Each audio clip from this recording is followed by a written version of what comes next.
Hi, my name is Sophia and I'm one of the team members of Global Connect Education, the company that helps ambitious students from India to enroll at the universities of their dreams. Today we'll have an interview with one of the students of Far Eastern Federal University Medical School.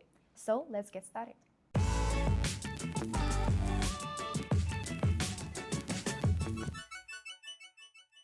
Hi. Hello. So what is your name and where are you from? Hi there, my name is Shahnawaz and I am from India. Okay, so how and when did you first find out about the opportunity to study in Russia? Okay, it's a good question to answer. So I was scrolling through YouTube and fortunately I found someone introducing Far Eastern Federal University, and when I have a glimpse of this university, I was mesmerized by the beauty this university possesses, the infrastructure. Then I was being curious about what facility do we have and what courses we can study here. Then miraculously, I found that they offer general medicine, and I wasted no time and applied for it. Thank you. Next question. Why did you choose Russia over other countries? And what was the deciding factor? Well, I have pretty more options to choose, but Russia was one of my priority to apply.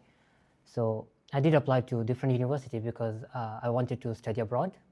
So while choosing different universities in different countries, Russia came across my mind multiple times. So because you can get like the Asian, at the same time the European feel in Russia.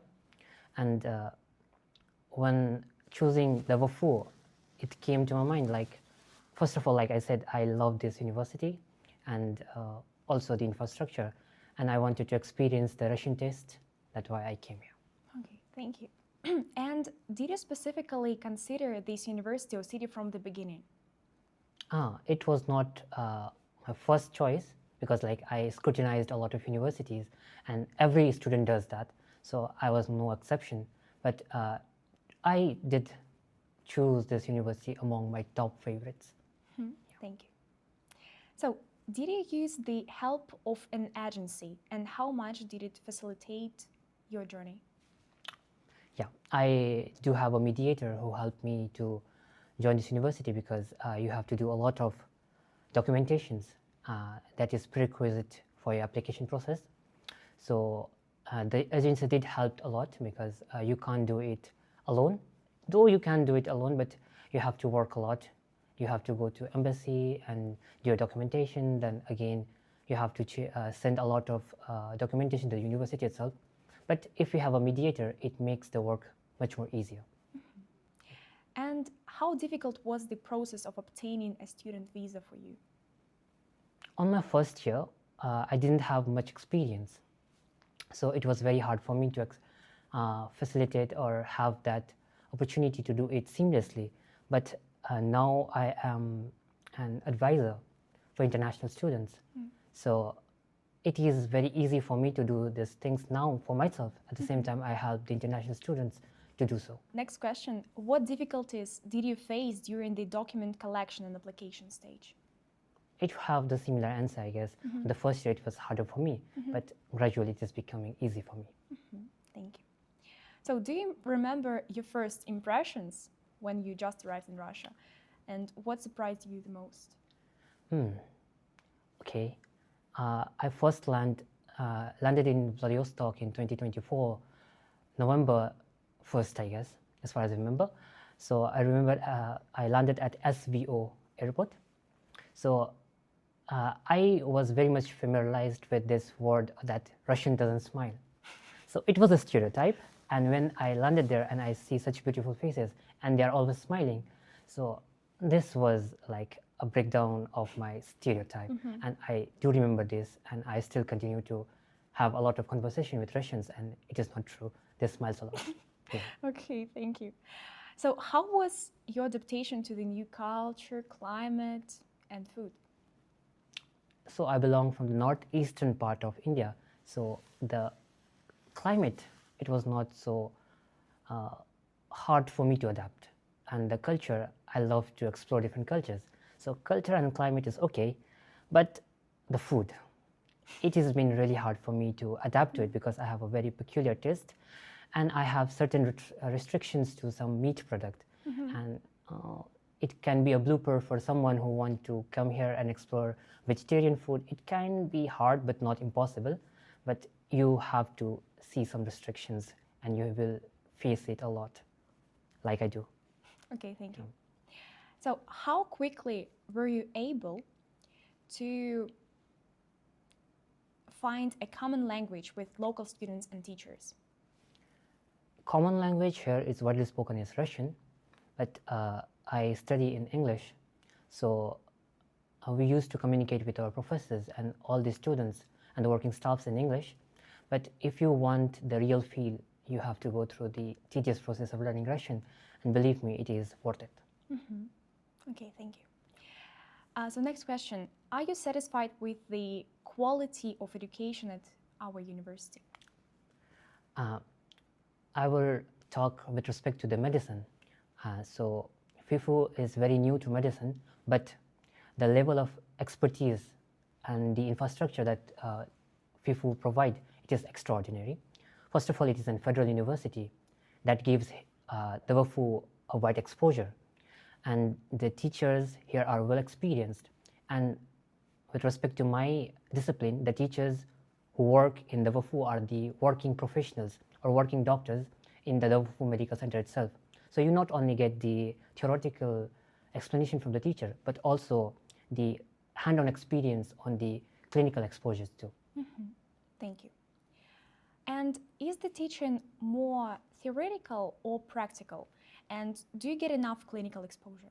So I guess I briefly explained this question, but yeah, again, targeting this question, I would say that it depends on the teacher, at the same time, the subject you are going through. So as far as for me, it is both equal. Like I do have the theoretical, at the same time, practical experience. We can ask the teacher and they will let us the key of the rooms of the museums, and you can just go and explore the human anatomy, all the modules that is provided, and you can go through it seamlessly. Thank you. And how are the hostel facilities and living conditions? That's my favorite part to answer. FEFU's dormitories are up to world standards, and it is, I say, one of the best parts for me to stay and like spend my free time. Dormitories are cozy. You have common kitchens, so you can prepare your meal if you want, and no one is there to disturb. You have like 2 sharing, 3 sharing, and 4 sharing. So it depends on your RAU and your markings that what kind of dormitory you will get. But nevertheless, if you have dormitories on the campus, you are living in heaven. Yes, thank you. And is the city affordable for students in terms of food, transport, and daily expenses? It depends on the expenses. If you want to survive and live a normal life, it is clearly easy to live and survive. And if you want to enjoy and explore much of it, it can be a bit expensive, but it is manageable. Thank you. So next question. What are the biggest challenges you are facing right now as an international medical student? Not knowing Russian perfectly. Yeah. If I would have learned Russian beforehand, I think I might get more exposure and more connected to the people here, because majority of the people are speaking Russian, and it is a bit easier to connect to them if you are speaking their own language. Thank you. And what personal or academic growth have you experienced since coming to Russia? Talking about personal, I think I have been much more confident and self-aware, and it made me more motivated to explore new things.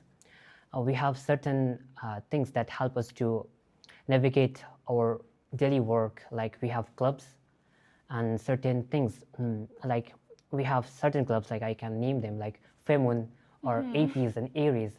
These are the clubs that made me more it made my life more appealable and more comfortable in this time. And in professional growth, I would say that I have participated in numerous competitions, and recently I've also won a very nice award. It states the best international student award, and it is signed by the head of higher ministry and sciences by Olga Petrovna. Oh, wow. Yeah. Congratulations. Thank you. So next question. Would you recommend studying MBBS in Russia to students from your country, and why? It would be a big yes, because like I was very enthusiastic about this university, and it meets my standards, not only in academic, but the extracurricular activities that I do on daily basis. So I would say that you would never feel bored if you are in this university. It is charismatic and it is very active. And if you are into doing a lot of extracurricular activities and you like participating in things like I do, then you are not going to regret this university. Okay, thank you. And the last question, but not the least. So what advice would you give to students who are planning to apply for MBBS in Russia next year? I would say that first start learning Russian, not in the professional way, but in the very basics, the words that you need to use, like hello, hi, how it is, how much it is cost, how are you, bye. That's all. And the language is not so hard if you study it, and you will make connection, and you should choose a proper way to communicate. And while applying, be cautious, because there are much agents that will charge you way more than it is used to. So I would say that choose wiser while coming here. So thank you for the interview, and thank you all for watching this video. So subscribe our channel and see you next videos. Bye.